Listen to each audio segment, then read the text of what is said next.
now teach the relative molecular mass, calculation of molecular mass. पिछले class में हम लोग एटॉमिक मास यूनिट दिया था, रिलेटिव एटॉमिक मास दिया, ग्राम एटॉमिक मास दिया। आज हम लोग ग्राम मोलिकुलर मास मेजर करेंगे और ग्राम मोलिकुलर मास में सीधा सीधा बता देना है कि जनरली किसी भी सबस्टांस का रिलेटिव मोलिकुलर मास जो होगा वह कार्बन आइसोटोप C12 के 1 एटम के मास का 12th पार्ट का जितना हैवियर देन काउंट होगा वह उसका कहलाएगा रिलेटिव एटॉमिक मास।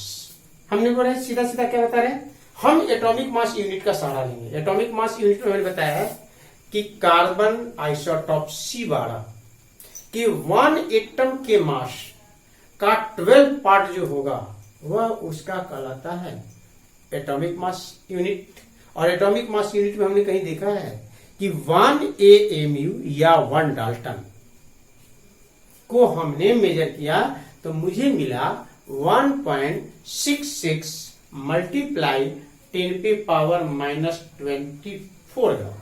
और इस मास के कंपैरिजन में किसी भी सबस्टांस का मॉलिक्यूल जितना देन हैवियर होगा उसके अनुसार उसका बनेगा, वह बनेगा उसका रिलेटिव एटॉमिक मास। यानी हम टॉपिक पर है वह है relative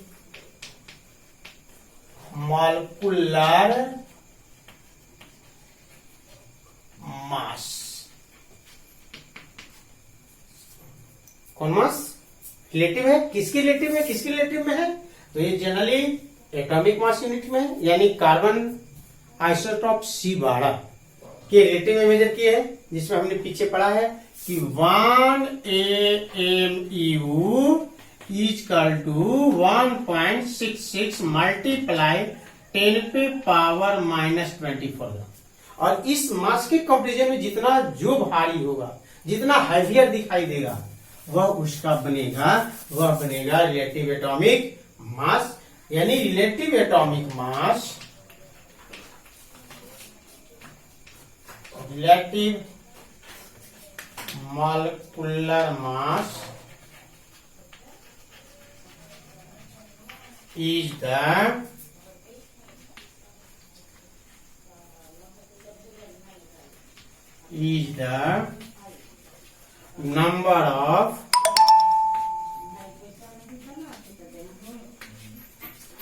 number of times one molecule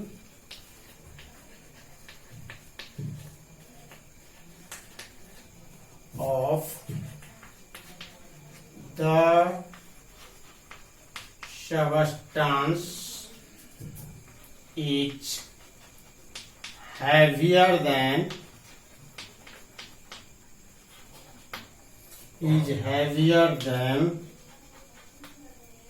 1/12 the mass of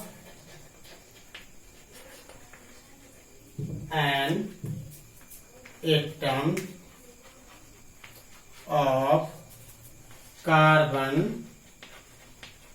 कितना यूज करना है हमको, तो हम यूज कर रहे हैं C12 का, C12 यानी इसी एटम का C12 का मास के कंपैरिजन में जितना किसी भी मैटर का भारी होगा यानी हैवियर देन काउंट होने के लिए तैयार होगा वह उसको हम लोग बताएंगे कि वह बनेगा रिलेटिव एटॉमिक मास। यानी ऐसी स्थिति में हमें मिलेगा रिलेटिव molecular mass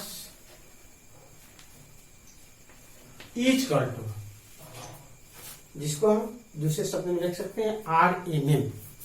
इसको दूसरे शॉर्ट फॉर्म में हम लिख देते हैं आर रिलेटिव, एम से मॉलिक्यूलर, एम से क्या मास, यानी हमने लिख दिया R M M is equal to mass of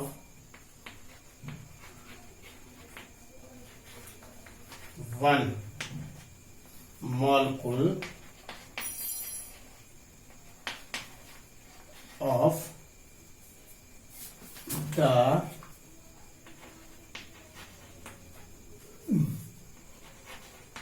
substance by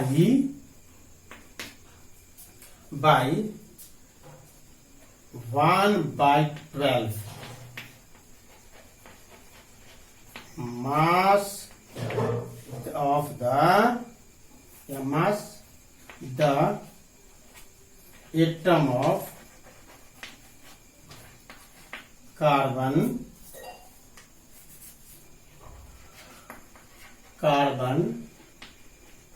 C12, यानी कार्बन के मास का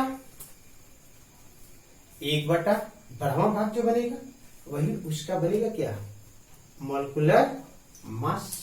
जिसे भी कहा जाए कि molecular mass relative, example relative molecular मास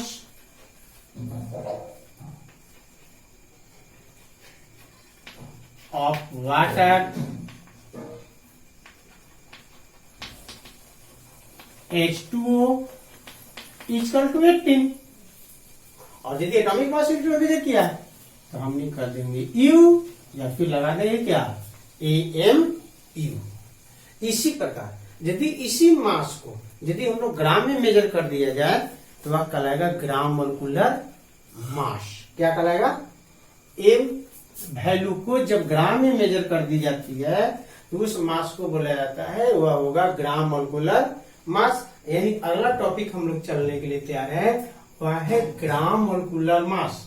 यानी ऐसी स्थिति में रिलेटिव मोलिकुलर मास को सिर्फ इतना है कि रिलेटिव मास जो होगा मोलिकुलर वह unit of atomic mass unit में होगा, यूनिफाइड मास में होगा या एटॉमिक मास यूनिट में होगा। लेकिन यदि इसी डिजिट को या इसी नंबर को यदि हम ग्राम में मेजर कर दिया जाए तो उसको हम लोग बोल देते हैं कि वह होगा ग्राम मोलिकुलर मास। यानी अगला टॉपिक हमारे पास होगा वह होगा ग्राम मोलिकुलर मास। ग्राम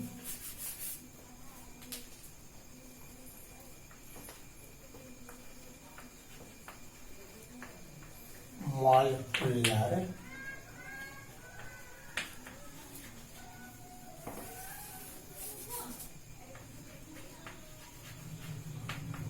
ग्राम मोलिकुलर मास। हमने क्या कहा, किसी भी सबस्टांस के मोलिकुलर का मास को यदि ग्राम में मेजर कर दिया जाए तो उस मास को मेजरमेंट वैल्यू को हम लोग बोल देंगे कि वह होगा gram molecular mass. The molecular mass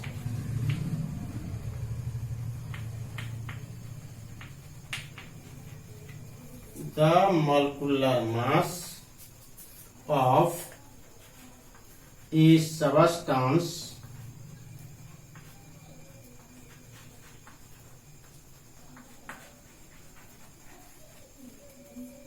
expressed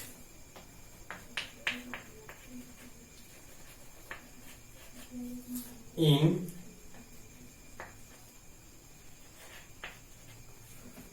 ग्राम। हम किस में एक्सप्रेस कर रहे हैं तो हमने ग्राम में कर दिया तो is called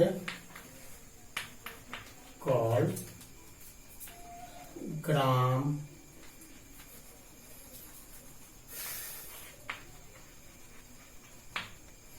molecular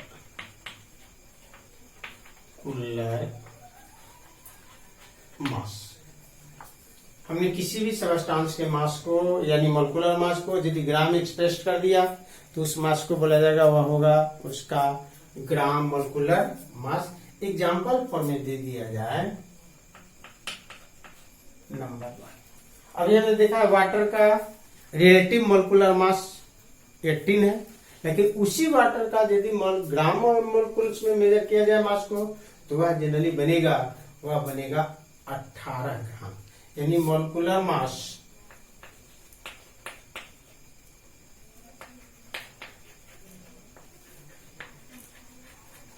of water कौन करें, वाटर पोस्ट में H2O इक्वल टू 18 यूनिफाइड में डाल दिया हमने, या इसी को यूनिफाइड को हटा करके हमने डाल दिया जाए एटॉमिक मास यूनिट में। अब यही को gram molecular mass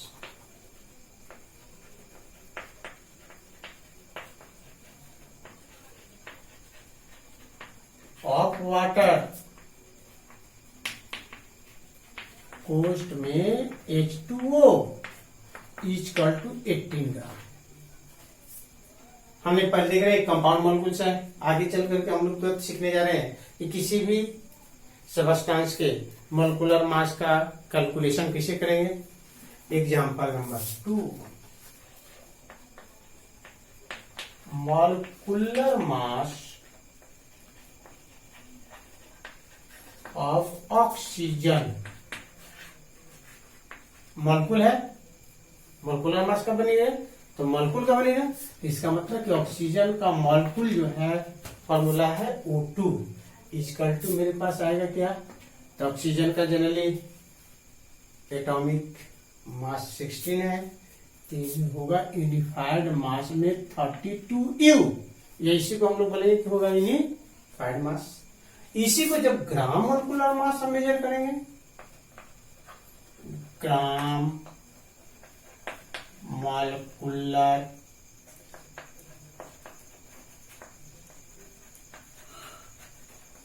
of oxygen कोष्ठ में O2 बराबर 32 ग्राम। कितना ग्राम, 32 ग्राम। ये सिर्फ अंतर है, न्यूमरल वैल्यू या डिजिटल वैल्यू दोनों आपस में बराबर है, लेकिन यूनिट में सिर्फ डिफरेंट है। अंतर इतना ही कि रिलेटिव मास जो था या रिलेटिव मॉलिक्यूलर मास जो था उसको measurement of atomic mass unit या यूनिफाइड मास में था, लेकिन उसी मास को यदि हम एक्सप्रेस इन ग्राम कर देते हैं तो उसको बोल देते हैं कि तू बन गया ग्राम मॉलिक्यूलर मास। सीधा सीधा डिफाइन नहीं लिखा जा रहा है, the molecular mass of his substance expressed. ठीक है, ये एक्सप्रेस कर रहे हैं हम लोग, किसमें कर रहे हैं, इन ग्राम में, is called gram molecular mass. हम ग्राम मॉलिक्यूलर मास भी निकाल लेंगे। अब ग्राम मॉलिक्यूलर मास निकालेंगे कैसे, मास किसी का मॉलिक्यूलर मास मेजर किया जाएगा कैसे, तो मॉलिक्यूलर मास जो होती है, मॉलिक्यूल जो होती है वो ग्रुप ऑफ एटम होती है, और उस सभी एटम का अपना अपना एक एटॉमिक मास है। किसके माध्यम से, एटॉमिक मास यूनिट के माध्यम से। यानी एटॉमिक मास यूनिट में हम लोग बताए कि उस एटॉमिक मास यूनिट में किसी भी एटम का जितना हैवियर देन होगा उसके अनुसार उसका बनेगा एटॉमिक मास, और उस मॉलिक्यूल के सभी एटम का एटॉमिक मास को ऐड कर दिया जाए तो जो मास प्राप्त होगा वह जनरली उसका कहलाएगा मॉलिक्यूलर मास। यानी ऐसी स्थिति में अगला टॉपिक जो हम लोग पढ़ेंगे वह कैलकुलेशन ऑफ मॉलिक्यूलर मास होगा, कैलकुलेशन ऑफ मॉलिक्यूलर मास।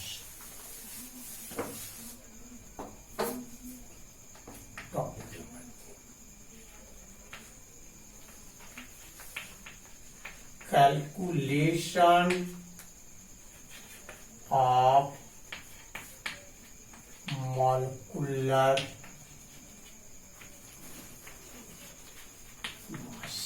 हम लोग कैलकुलेट कर रहे हैं, किसी मॉलिक्यूल का मास कैलकुलेट कर रहे हैं, तो हमने क्या कहा है कि उस मॉलिक्यूल्स के जितने भी एटम हैं उन सभी एटमों के एटॉमिक मास को हमको क्या कर देना है, ऐड कर देना है, और उसको ऐड करने के बाद जितना मास आएगा वही उसका कहलाएगा मॉलिक्यूलर मास। यदि उसको एटॉमिक मास यूनिट में मेजर किया तो रिलेटिव कहलाएगा। यदि उसी मास को ग्राम यूनिट में जब मेजर कर दिया गया तो वह जनरली कर दिया।